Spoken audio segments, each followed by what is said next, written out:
California Association of Realtors releases its housing market forecast for 2025, and it says home sales and prices are projected to increase this year.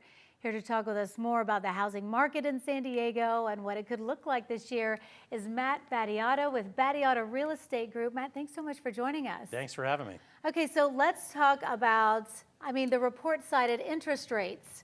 So as being a positive thing for our real estate market this year, at least it means more home sales. People are going to start moving around. What do you see? Well, I think interest rates are supposed to stay pretty much where they are. I don't know if they're going to get that much better.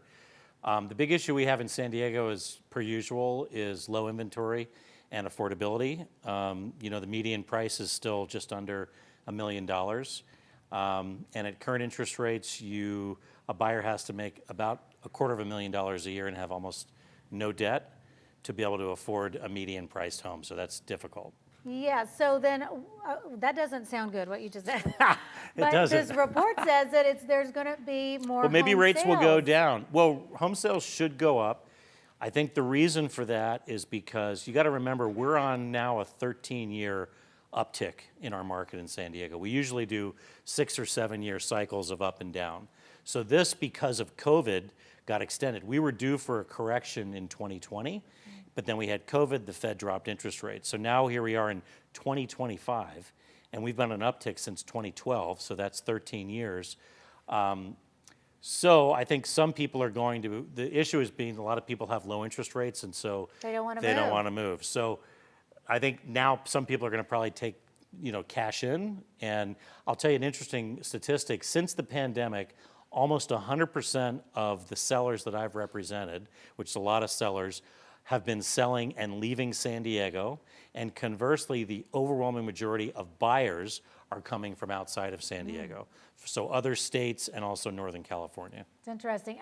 How do people from other states even come here and afford it? I don't know. But most of them are cash buyers. Yeah, interestingly enough. So do you see, we've got now about 10,000 homes gone up in the LA area because of these wildfires. It's going to take time to see where those people move, but that could really affect our housing market here. I think there's no question that some of those people are going to come, maybe a lot of those people are going to come to San Diego, because you have a lot of older people, especially in the Palisades, who aren't going to want to go through the 3 or 4 year process to rebuild. And so we do have a lot of people that buy down here from LA. I think we'll probably have more now. I did look on Zillow. Doesn't everybody look at Zillow all the time? So I was looking, and I feel like there are more houses on the market right now than I've seen in a long time. So inventory has definitely gone up in San Diego, and homes are also taking longer to sell. At some point, and I don't know when that's going to be, but at some point we are going to have a correction, because the way the market is right now is really not sustainable. So that's a good thing. What would cause the correction, though? At some point, when nobody can afford to buy a home, you have to have buyers to buy all these homes. There's only so many people that are going to come in from outside the area to buy. And so at some point, it's like a game of musical chairs. At some point, the music stops and there's nowhere to sit. So at some point, we're going to have a correction. I don't know when that's going to be. But the reason I think that inventory is going to go up is, number one, homes are taking longer to sell already. And number two, now a lot of people are saying, we want to downsize, we want to retire, we're going to sell, and we're going to move to Texas, Arizona, Tennessee, Florida, wherever. Okay. And move out of the area. Matt, this is so interesting. We didn't even really get into all the questions I had for you. Can you come back soon? We can come back, yeah, for sure. Okay, thank you so much. We appreciate it. Okay, Carlo.